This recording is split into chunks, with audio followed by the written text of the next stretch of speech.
Okay, guys, why don't you take your seat so we can have our official quorum here, and we've got 4 bills. And right, let's start with well, let's just go. I see Delegate Wells right in front of me, and then I see Delegate Love.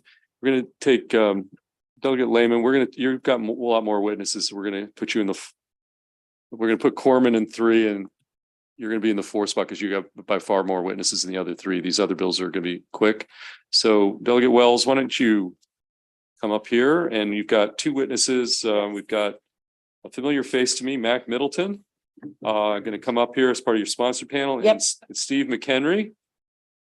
And we're on House Bill 152. And Delegate Wells, you take all the time you need to explain your bill, and then the other 2 witnesses are going to have 2 minutes each. Okay. So Delegate Wells, it's all yours. All right. Thank you, Chair Feldman, Vice Chair Kagan, members of the Education, Energy, and Environment Committee. For the record, I am Delegate Melissa Wells, here to testify on House Bill 152.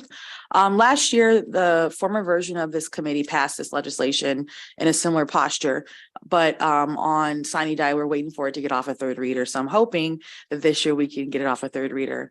But what this bill does, it's the same as last year, with the exception that it is amended to be $100,000 per year instead of $250,000 per year. And what this bill would do is create a statewide urban agriculture grant program that would allow small and medium-sized urban agriculture producers to scale up their enterprises and create a pipeline for healthy, fresh food for their neighborhoods that need it the most. And it would also create jobs in the urban agriculture sector.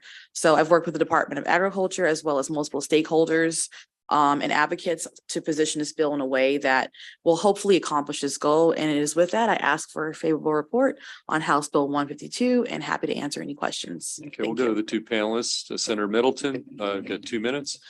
Thank you very much, Chairman. It's a pleasure to be back here again. I'm, for the record, Mac Middleton with Cornerstone Government Affairs, located here in Annapolis, and I'm here on behalf of the Farm Bureau. Unfortunately, Colby Ferguson is not able to hear. You have his testimony. I am not going to repeat what's in his testimony. I just want to lift what the mission of and the position of Farm Bureau when it comes to urban agriculture. And just to give kudos to Delegate Wells, she's been a champion. When you look at the strides that we've made on urban agriculture, they've been phenomenal because of especially hers and others' interests. But let me just lift from Colby Ferguson's testimony. We support ongoing skills development, training in urban agriculture for all ages. We support the expansion of urban farming and the creation of a clear pathway to land ownership for urban farmers. We support grant programs to provide infrastructure for urban farms. We support the use of program open space funds to purchase easements on vacant lots and green spaces within planned urban developments and city limits to be used for the urban agriculture. So this fits clearly within the policy of the Farm Bureau, and we ask for a favorable report with the amendments that were adopted by the House. Okay. Be happy to answer any questions. Okay, thank you. Mr. McHenry. Thank you very much, Mr. Chairman. It's a pleasure to be back before the reconstituted EEE Committee. It's great to see everybody. I want to also commend Delegate Wells for her leadership on this issue. It's an issue for which the Farm Bureau and Marbitco and many other stakeholders have spent a lot of time over the last couple of years. And this is the culmination of a package of 3 bills that started out last year. And this is the final one, which we certainly hope you approve. You have my written testimony. You also have testimony from the Food System Resiliency Council, on which I'm a member, and they also asked to be recorded supporting this legislation. The House adopted some amendments. One of the amendments actually alters the definition of an urban area to include not only urban areas defined by the U.S. Census, but also areas within incorporated cities and towns around the state. So a city or town in a rural area would also be eligible, and that would bring all of the state's urban agriculture support programs into the same geographic footprint for service area. For example, Marbitco has a program that supports commercial urban agriculture, and then you have 2 programs run at the Department of Agriculture now if this bill passes. So we certainly endorse this legislation and would ask for a favorable report. I'm happy to take any questions. Okay, thank you. Any questions for the sponsor, Delegate Wells, or the 2 witnesses on the panel? Okay, seeing none, that concludes bill hearing on House Bill 152. Thank you We're gonna very much. Mr. next Chairman. go to Delegate Love, House Bill 516, and let's see, the only in-person testimony we've got is Emily Scar. So why don't you come up, Emily? Signed up straight favorable. So welcome. Delegate Love, you've got all the time you need to explain House Bill 516. Thank you, Mr. Chair. I appreciate that. Good afternoon, everyone. It's great to see you. For the record, Delegate Sarah Love here to present House Bill 516. This bill is just to change the date of a reporting deadline. So to take you back a little bit, in 2017, we passed a bill to reduce the overuse of antibiotics in livestock. In 2019, we had to clarify this bill and tell the Department of Ag we meant what we said. And in that 2019 bill, we included a report, and the report deadline was February 1. Unfortunately, that caused some problems because the vets have to file their report by January 31st, and their report goes into the department's report. So you have people that are really scrambling to get the information into a usable format that even one year they got the vet's information at 11:59 p.m.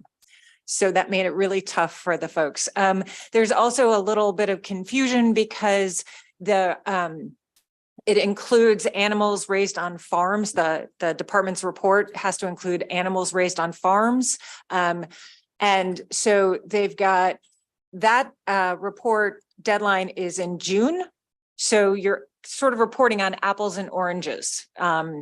So this is just to clarify that, move the report back to July 1. So with that, I request a favorable report. Okay, thank you, Delegate Love. Ms. Scar, you got 2 minutes. My name is Emily Scar. I'm the director of Maryland PIRG in support of HB 516. We're also a founding member of the Maryland Campaign to Keep Antibiotics Working, which is a group of environmental, consumer, public health advocates who pushed for the legislation in 2017 and 2019. My testimony does include some background information on the bill if you're more interested, but otherwise just here to say that we support this effort. We think it'll make the reporting better and give the Department of Ag more time to analyze the data. So we urge a favorable report. Okay, any questions for sponsor, Delegate Love, or the witness? Okay, seeing none, that concludes the bill hearing on House Bill 516. Next up, Delegate Corman, House Bill 161. And let's see, we've got 2 witnesses signed up. Well, one straight up favorable, Emily Ranson. So we're going to start there. So Delegate Corman, take your time and explain 161, and then we'll go to Ms. Ranson, then I'll open up for questions. Okay. Thank you, Mr. Chairman. Delegate Mark Corman here to present HB 161, the Northeast Maryland Waste Disposal Authority Sunset Act. I apologize, I didn't have a cross-file for this, but my usual cross-filing partner got busy chairing a committee, so I didn't know who to go to. This actually comes out of a commission that the chairman and I served on together called the STAR Commission, the State Transparency and Reform Commission, chaired by your former colleague and my former colleague, Senator Serafini.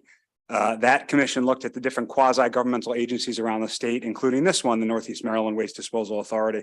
One of the recommendations from that commission was to do a sunset review of the different quasi-state agencies. But if you looked at the different quasi-state agencies, a lot of them a sunset review wasn't necessarily appropriate for. For example, we don't need to sunset review the Maryland Stadium Authority. But this was one that stood out as potentially a good one to look at, partly because its own statute includes kind of an exit strategy, if you will. Section 3-924 of the Natural Resources article says if this agency winds up, this is where its functions would go, which is the Maryland Environmental Service. So the bill would do a few things. It would have the Department of Legislative Services do a sunset review. I obviously can't speak for DLS, but I've spoken to them informally and worked with them on making them comfortable with the language for what that review would look like. Also would require MES to do a review to make sure they can take on the different contracts and functions if we did decide as a General Assembly to wind up this agency. And it also freezes their bonding authority. Right now, the Waste Authority has the ability to issue bonds, but they have no bonds outstanding.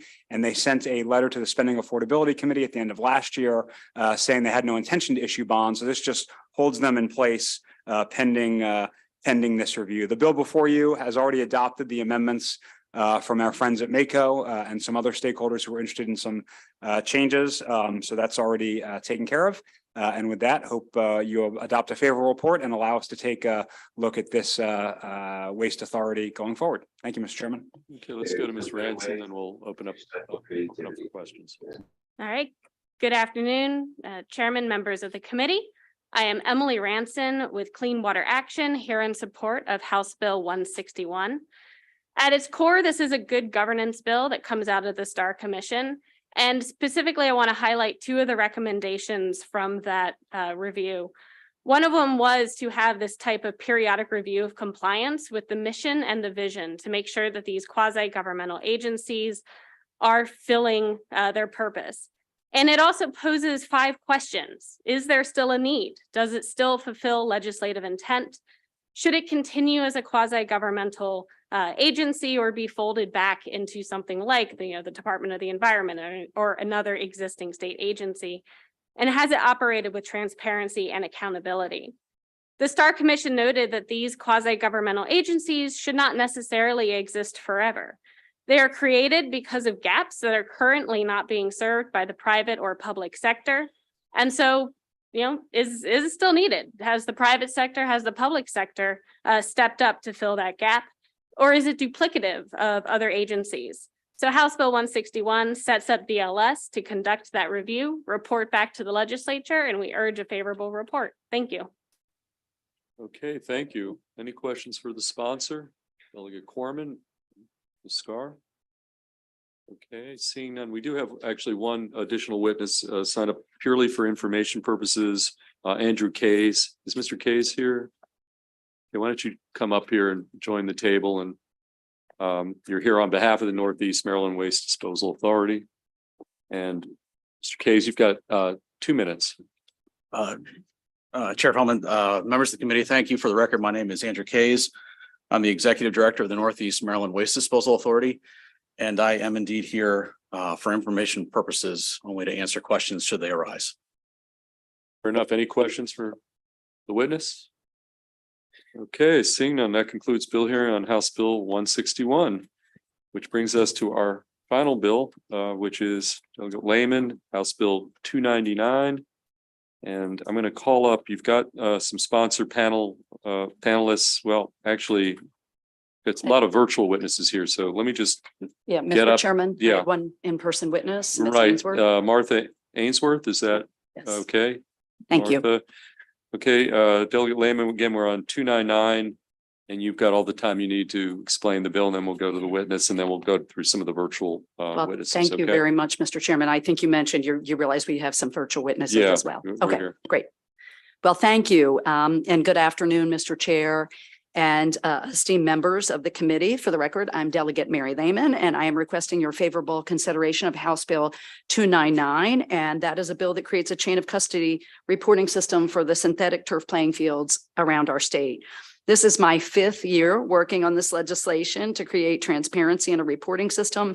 And what that will do is document where these turf playing fields exist and then where they go when they are moved, because we do not know that now. Now, most often this will be at the end of the life of a field. Occasionally they're moved early to midlife just to be moved to another location, but most often they are going to be moved at the end of their useful lives, which is around the 8 to 10 year mark when they begin to break down. The Environment Transportation Committee passed this bill amended in 2022. There was a cross-file in the Senate, but the Senate EEE Committee never voted on either the House bill or the Senate cross-file. This year, HB 299 passed the House with bipartisan support 103 to 31. So what this bill does is it requires owners and in some cases manufacturers of synthetic turf fields, and the definition of a field, by the way, is the actual plastic carpeting, the infill material that helps those grass blades stand up, and the shock pad. And they have to report the tracking information to the Maryland Department of Environment, which will simply put that information on its website. Now, initially, this will mean that owners will report those fields that are in the ground as of January 2024. They will report the street address, location of the field, who the custodian is. That means the school system, the recreation department, private club, whoever owns it, the brand name of the field, size in square feet and weight, and the date that it was installed. Now, until 2 years ago, we had no idea of how many of these synthetic fields were in the state of Maryland, but a group of dedicated volunteers led by Miss Ainsworth has conducted an ongoing inventory of fields across the state that began in the summer of 2021. And they have so far identified about 400 fields. Every member of this committee, you should have received probably at least one, maybe 2 emails, and right in front of you, you have a hard copy of a spreadsheet of all of the fields in the counties you represent.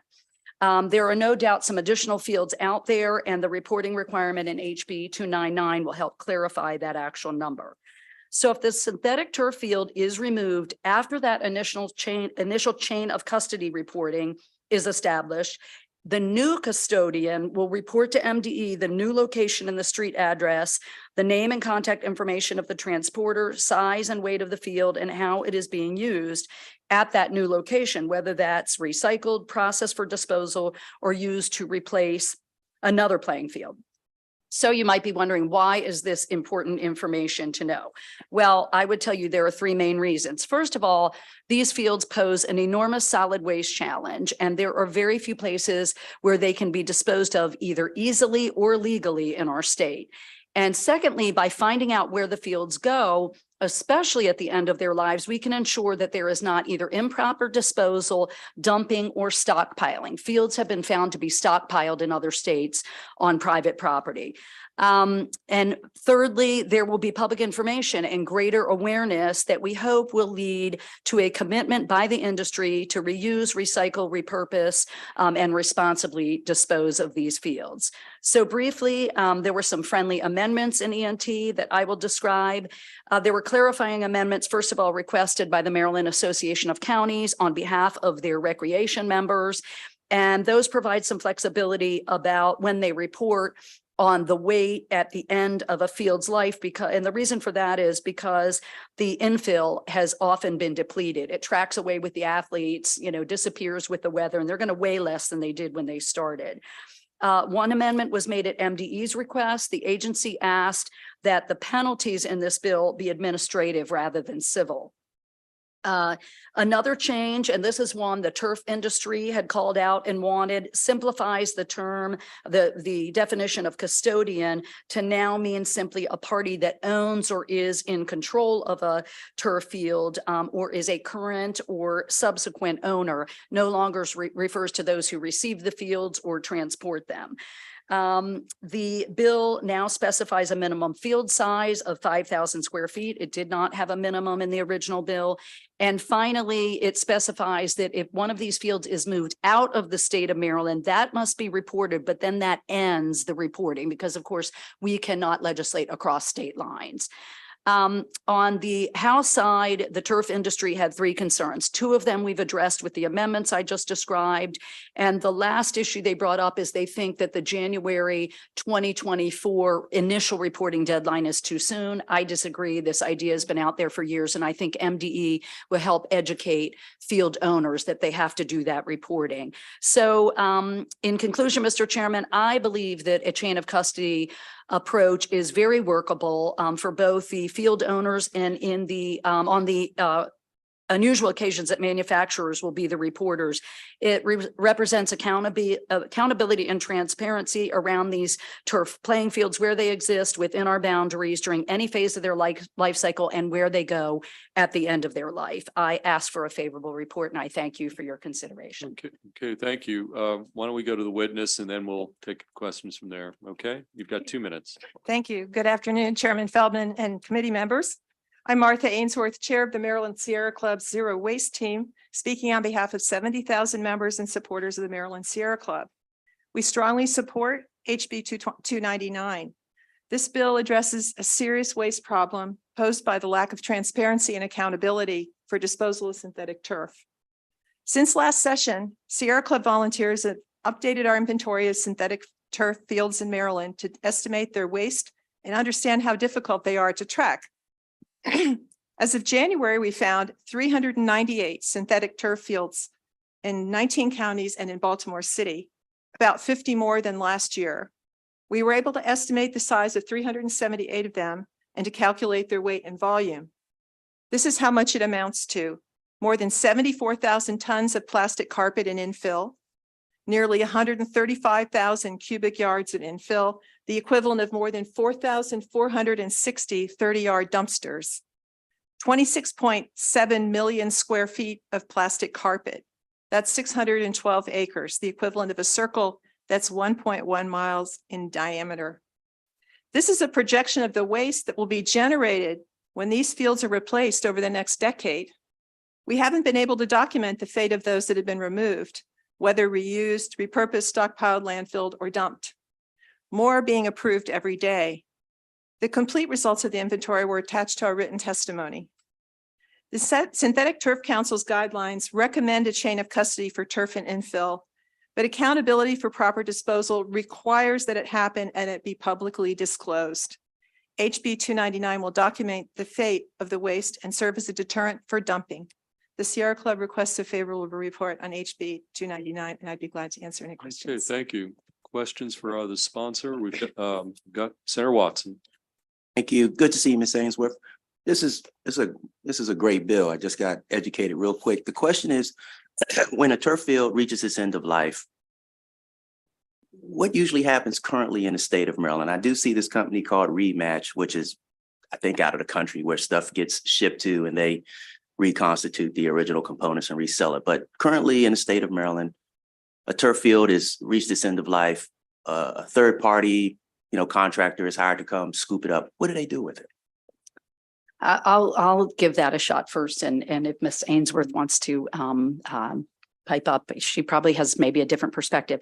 So I can say from the first year I brought this bill in 2019 that attempted to get at how these fields were being disposed of, we initially, based on the content, mainly the infill, which is crumb rubber tires, which have heavy metals and lead and all kinds of other chemicals. That first year, we characterized synthetic turf playing fields as hazardous waste, which really, created a ton of backlash from the industry and from athletic, organizations and parents. And it was only then that we learned, like 2 days prior to the House hearing, I kept asking MDE for feedback on the bill, and they, were not responsive till right before the hearing, when they said, the biggest problem with this bill is that if you characterize these fields as hazardous waste, and we're not going to weigh in on whether we agree or disagree with that, but if you do that, we can tell you there are no facilities in the state of Maryland that can take them. So you then cannot direct where they should go. Given that there are no facilities that can take them as hazardous waste, then there's no way for you to say where they should end up. So we took a different approach, I guess the second and third year, and made it like a more of just a stewardship, extended producer responsibility bill. And then finally realizing nobody really knows where these fields go. The industry claims to be repurposing and recycling them, but there's been a lot of detective work and efforts to figure out where they go. But because there are no laws really anywhere in the United States, we do not, in fact, know, although we suspect that most are landfilled in very rural parts of Virginia and possibly Pennsylvania, but we just don't know for sure because there are no rules, regulations, or laws really anywhere in the country. Okay, Senator Brooks. Thanks, Chair. Thanks for the bill, Delegate Lehman. A quick question. You had a host of favorables. I think I saw 3 or 4 unfavorable. One of them, and I think this person could have done a favorable with amendment. He said that if you were to include a minimum square footage without a minimum threshold, the bill would, as written, would potentially subject any number of owners of a small piece of turf, like a dog groomer or indoor play area, to reporting requirements and big fines. That's an excellent question, Senator Brooks, and thank you for your interest. We had occasion to talk a little bit about the bill. So we did, with an amendment, add 5,000 square feet as a minimum size, but we also specifically, because these questions were raised about other uses of turf, for example, in previous years, the council said, well, surely you don't mean to include folks, and some people do this, who put a little bit of synthetic turf in their backyard around maybe an in-ground swimming pool. And no, that's not what we're trying to get at. And we're not trying to get at very small areas like golf tees and even small dog parks. So the bill does two things. It talks specifically about playing fields, meaning sports, athletic fields, which cover, it seems like an expanded list of types of sports from, traditionally it was football and soccer, and now you have softball and baseball and other types of fields. So it's playing fields only, and then it's 5,000 square feet or larger. Okay. Ms. Ainsworth's survey indicated a number of fields are in that 5,000 range, correct? That's correct. Yeah, there are a lot of, I discovered there are a lot of these indoor soccer facilities, most of them private, and they have maybe 8 or 10 small fields that are less than 5,000 square feet individually, although collectively they would be more than that. The second question was about the word custodian. And as written, the definition of custodian could result in multiple parties reporting on the same field.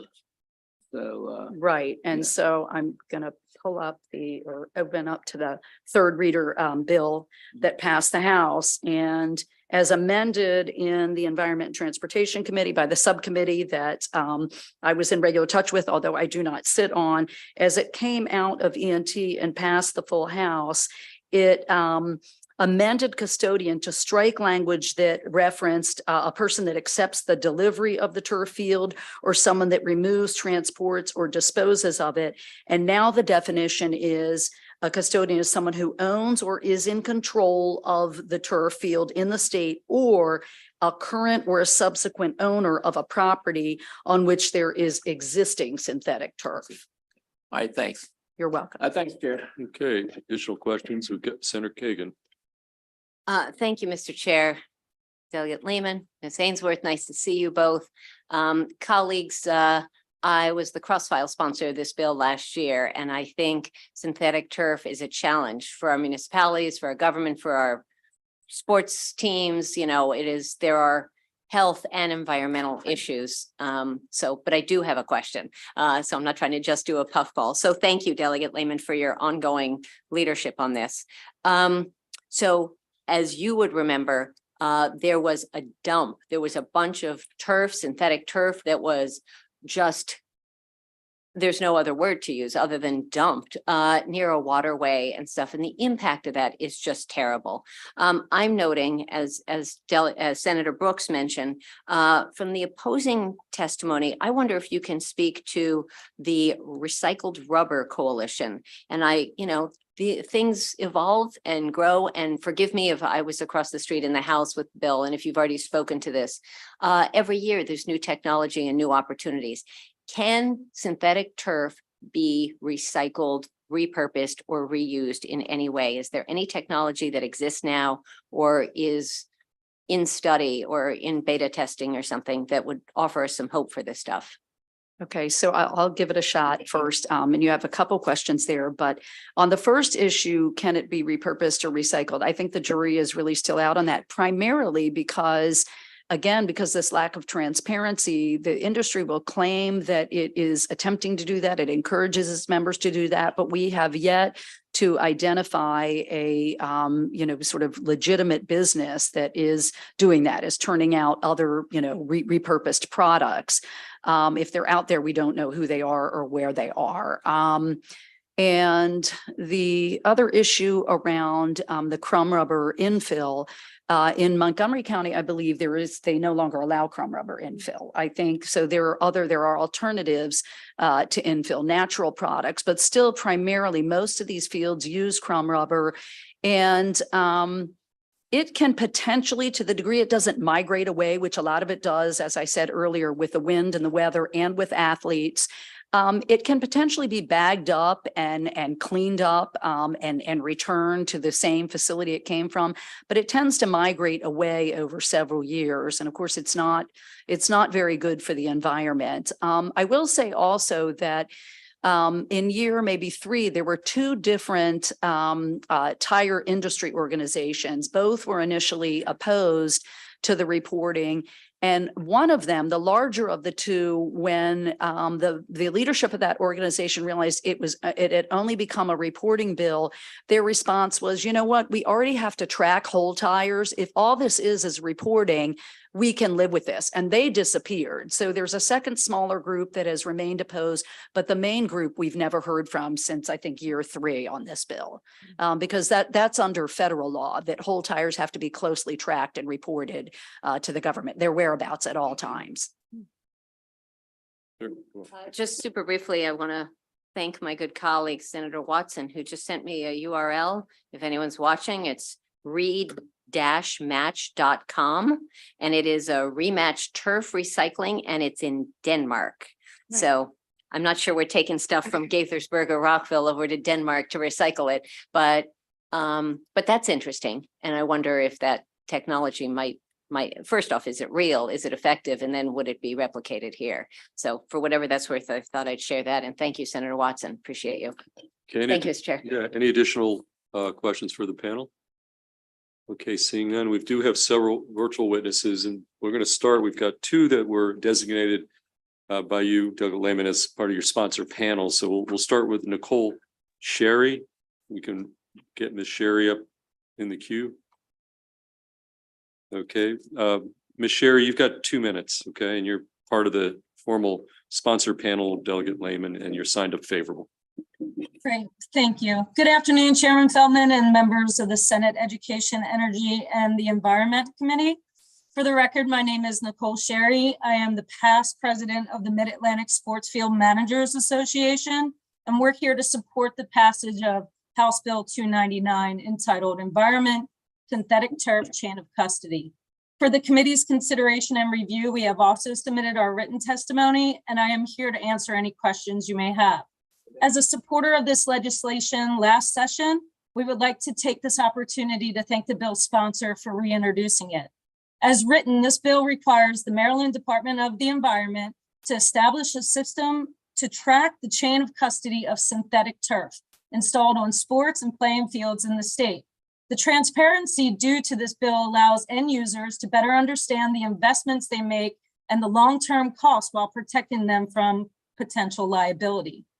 The Mid-Atlantic Sports Field Managers Association and the Maryland Turfgrass Council represent members in the fields of sports turf managers, landscapers, golf, sod producers, and commercial and residential lawn care services. Our members develop and maintain safe and aesthetically pleasing fields for schools, universities, professional athletic fields, parks and recreation departments across the state and Mid-Atlantic region. More than ever, we are doing our part to ensure that we are conducting sustainable practices to support Maryland's continued efforts in protecting the environment. We believe that House Bill 299 is taking a critical step forward in enacting transparency and accountability for those responsible for the removal, transportation, disposal, and acceptance of synthetic turf. For Maryland, this bill would also mitigate or prevent the risks of illegal dumping. In conclusion, we respectfully urge this committee to issue a favorable report of House Bill 299. Thank you. Okay, thank you. Any questions for Ms. Sherry? Okay, seeing none, we're going to go the other sponsor panel designated virtual witnesses, Laura Stewart. Ms. Stewart. Okay, Laura, I see you. You've got 2 minutes, and again, you're signed up straight favorable. 2 minutes. Thank you. Good afternoon. My name is Laura Stewart, and I'm speaking on behalf of Free State PTA, representing over 500 Maryland public schools. A founding principle of Free State PTA's mission is to promote the safety and well-being of all children and youth, which includes a healthy environment, and we support HB 299. It simply requires that producers of synthetic turf fields do one thing: supply MDE with an update whenever a field is moved. School systems continue to install plastic fields, and so far most jurisdictions are not planning to slow down, except for those that are taking a hard look at sustainability and health issues. There are over 90 plastic fields in Maryland public schools today. As good stewards of the environment, we owe it to future generations to track where this mix of mixed plastics, heavy metals, carcinogens, endocrine disruptors, and PFAS land at the end of their lifespan. Free State PTA legislative agenda states that we support reducing exposure to known harmful substances, including lead and PFAS, in home, play, and school environments by testing and remediating in paints, plumbing, drinking water, athletic fields, and play surfaces. We also added a sustainability agenda this year after hearing from students how important the environment is to them. It states that we support reducing plastic use and promoting healthy environments by using natural play surfaces and natural grass fields. Why shouldn't we expect discarded artificial turf fields to be managed responsibly? The industry acknowledges the amount of material is enormous and that plastic turf has not always been disposed of responsibly. Future generations depend on us to responsibly manage this growing amount of waste, and they deserve to know where it ultimately lands. I'd like to add that the crumb rubber gets tracked into homes as well. Speaking of migrating, because it used to come home with my son off of his shoes. So with that, we give a favorable report for, or we ask for a favorable report for HB 299. Thank you. Okay, thank you. Any questions for our witness, Ms. Stewart? Okay, seeing none, thank you. We're going to go through a couple more favorable virtual witnesses, and then we'll move to the unfavorable. So next up, Sheldon Fishman. Is Mr. Fishman, or I think you were in the queue earlier. Is Sheldon Fishman. Yes, sir. Okay, Sheldon. I'm trying to stop. Oh, there we go. Okay, we see you. You've got 2 minutes again. Sign up favorable on House Bill 299. Thank you very much. Thank you, Chairman Feldman and Vice Chair Kagan and committee members. Thank you for allowing me to testify today in support of HB 299. My name is Sheldon Fishman. Our 4 children represented their public schools in interscholastic sports, and I was an active member of the school's booster clubs. Today, I'm representing Kit Gage and the Friends of Sligo Creek. Tip O'Neill said all politics is local, so here's Sligo Creek. Friends of Sligo Creek represents 1,400 members of Montgomery County and Prince George's County. Representing it urges you to vote favorably on HB 299. Friends of Sligo Creek is a nonprofit community organization dedicated to protecting, improving, and appreciating the ecological health of Sligo Creek Park and its surrounding watershed. We support transparency and accountability in disposal of this significant solid waste that will adversely affect our waterways, groundwater, and if not disposed properly. A chain of custody system will also be a support for responsible recycling when that becomes available, since the fate of the fields will be more transparent. I will sum up my written testimony with 2 points. I support everything that Delegate Lehman said, and I won't repeat any of those facts. But just to say that it's important that the Department of Environment know where the synthetic turf fields are installed right now, and where each one is when it's removed and disposed every 8 to 10 years. The Department of Environment does not have that information today. Number 2, this bill requires a simple report when a synthetic turf field is installed and when it is removed. One measure of the simplicity of this bill is the fiscal note, which shows $65,000 to create the reporting procedures and no out-year expenditures. Thank you very much. We urge you a favorable report of HB 299. Okay, thank you. Any questions for Mr. Fishman? Okay, seeing none, we're going to next move on to Diana Conway. Ms. Conway in the queue. Diana, I do see you there. Very well. There we go. Okay. Hi. Diana Conway, you've got 2 minutes. Thank you. Good afternoon, Senators, Chair Feldman, Vice Chair Kagan, and honorable members of the newly renamed Education, Energy, and Environment Committee. Thank you for this hearing on a bill I care deeply about. I'm Diana Conway. I'm here on behalf of the Montgomery County Women's Democratic Club. We are one of the largest, most active Democratic clubs in the state, with hundreds of dues-paying, politically active members, including many elected officials. My written testimony has been submitted. A lot of it is redundant to what you've heard already about how the bill works and how it performs. I wanted to touch on something that came up in a question regarding Rematch, the company in Denmark. 2 things. The first is that a company that was trying to get a synthetic turf field in Martha's Vineyard reached out to them and said, hey, we're getting pushback on recycling. What could we ship our field to you in Denmark to recycle it when it comes out off Martha's Vineyard? And they were essentially told, no, that's idiotic. That's why not do. The second is that Rematch is trying to open a facility in Pennsylvania. Former Governor Wolf gave them $2 million to do that. And since then, they have been cited 3 times by the State Department of Environmental Protection for various violations of state law. They have not broken ground. Not sure about a clawback for that $2 million, but they're not doing what they said they would do. They've also been completely incapable of pointing to any finished product, a trade name, a location where it would be marketed. There is no there in recycling synthetic turf. So we need to know where it is, because if it's not being recycled, it's going somewhere else. And we're entitled to know where that is based on the fact of its toxicity and the sheer volume and weight. It's heavy to move that stuff. It's much cheaper to just put it somewhere nearby in somebody's woods or back alley. So I deviated from my written testimony, but please send this bill to the Senate floor with a robust recommendation, favorable recommendation. And I thank you all for your time. Okay, thank you, Ms. Conway. Any questions for the witness? Oh, I think she's still there. Any questions for Ms. Conway? Okay, seeing none. We have one final favorable virtual witness, and then we'll go to unfavorables. We've got Kathleen Michaels.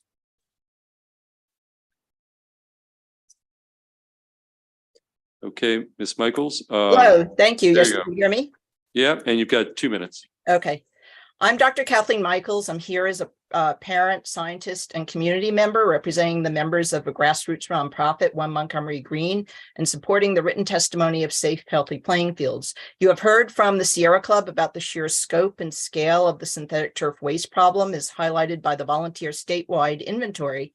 I want to emphasize that each and every one of those synthetic turf plastic carpet systems will soon be replaced with the old carpet and infill removed and dumped or stockpiled at sites unknown into growing mountains of plastic, or at best landfilled at great cost. Each plastic carpet system has likely already been replaced 1 or more times. As of now, after decades of promises, none has been or can be recycled in the US, including by Rematch, who is now being fined in Pennsylvania for stockpiling synthetic turf with no recycling actually planned.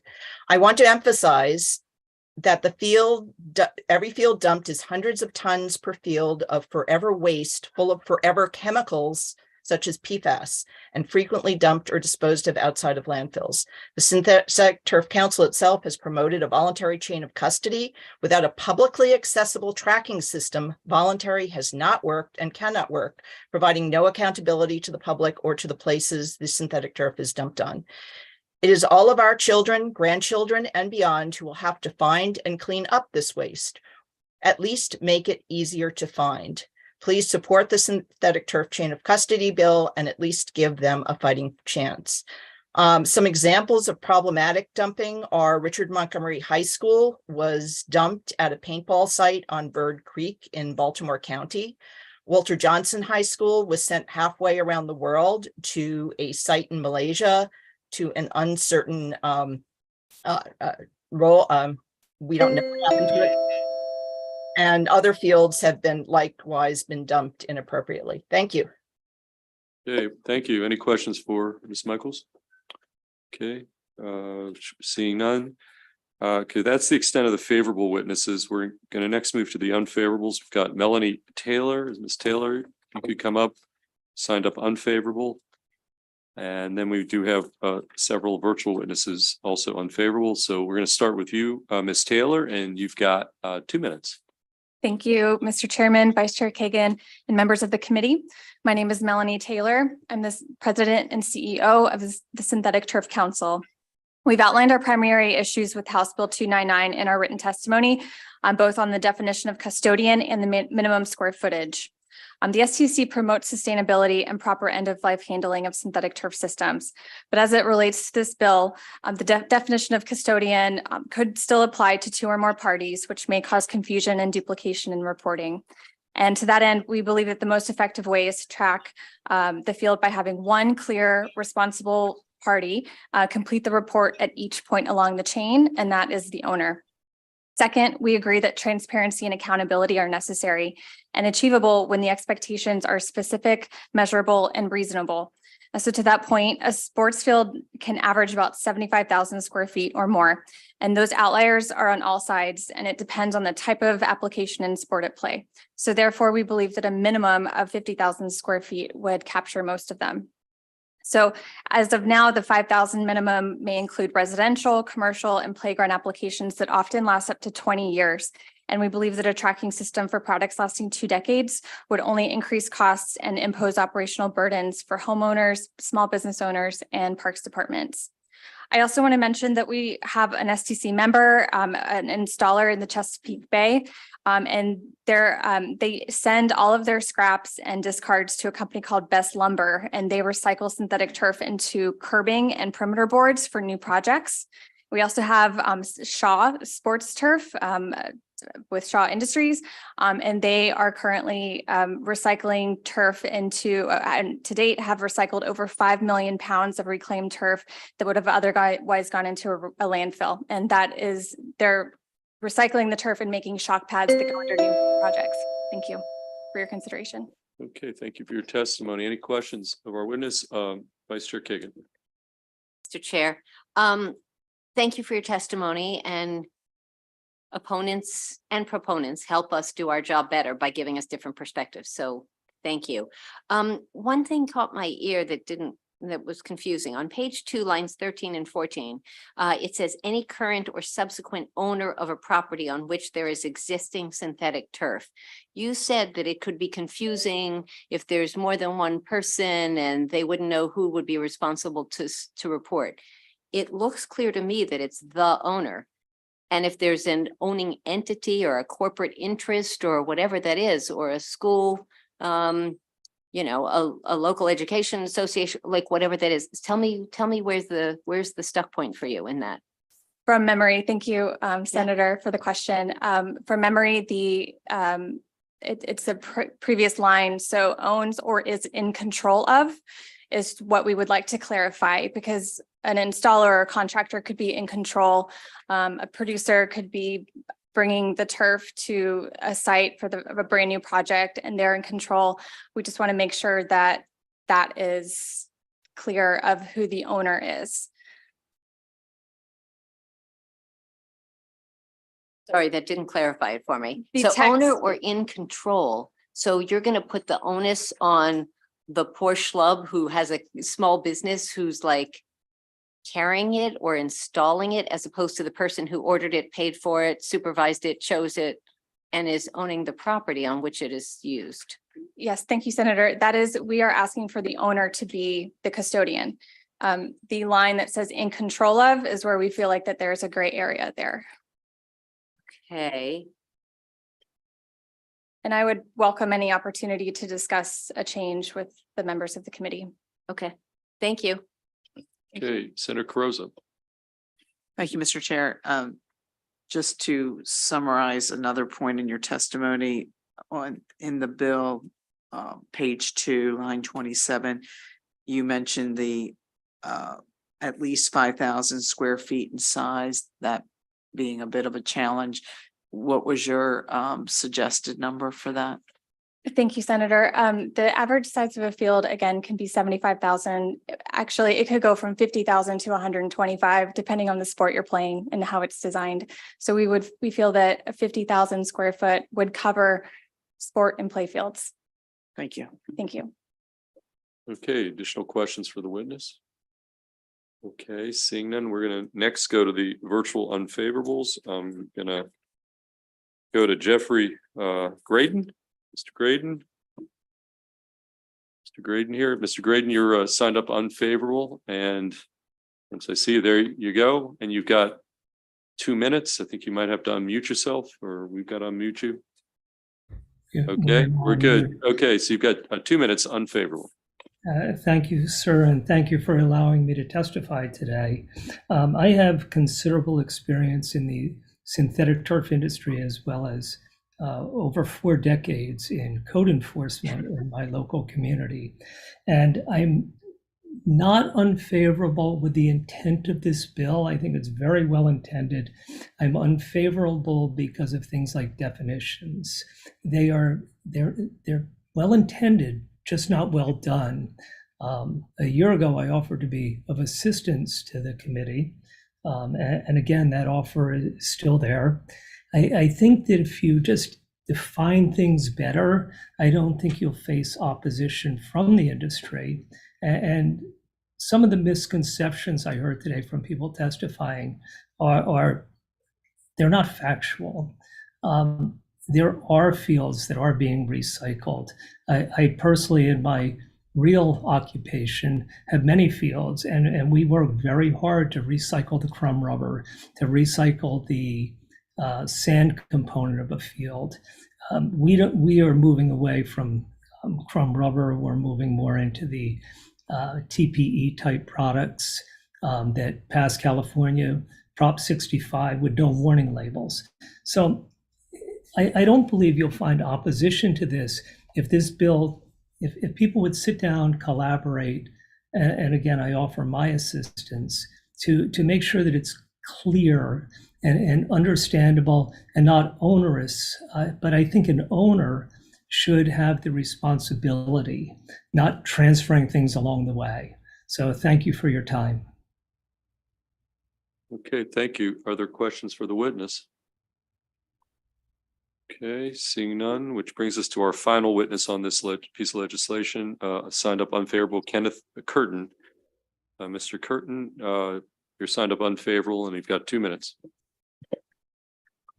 Chair, Vice Chair, members of the committee, my name is Trent Curtin. I'm here on behalf of the Recycle Rubber Coalition in opposition to House Bill 299. By way of background, the Recycle Rubber Coalition is a national organization representing rubber recyclers and companies that use recycled rubber. We work with local and state policymakers to discuss ways that we can increase the use of reuse and recycling of rubber tires. And we feel like we've made great strides promoting the reuse of rubber materials across the country. And one of those uses is, as has been mentioned, infill and synthetic turf. Our primary change to the bill right now, or the sticking point, I guess, would be to increase the minimum square footage threshold. After hearing, some of the back and forth and the testimony in the House a few weeks ago, we went back and talked to our members in what would be a square footage threshold that would capture the intent of the bill, which I believe is for sports fields and large sports fields, without capturing some of the things like playgrounds that use a mixed use, commercial, residential, things like that. And the number that our members informed us would probably, exempt all of those other uses was around 50,000 square feet. So our belief that is if the intention is to capture what reasonable people would define as sports fields, that increasing the square footage to that minimum would do so while not subjecting non-sports fields to that those regulations and fines. And we're well aware of the work that the Sierra Club has done. So we looked at that in that context, at least the 2022 list, and found that even the fields they documented, this would capture more than 75% of them. So with that, I will wrap up and say, as a coalition, we would love to continue working with members of this committee on recommendations, even beyond this bill, particularly ones that focus on, more reuse and recycling of rubber tires. And you can find in my written testimony where we've already outlined those policy proposals we would support in a white paper. Thank you. Okay, thank you. Any questions for this witness? Okay, seeing none, that concludes the bill hearing on House Bill 299, and that concludes our bill hearings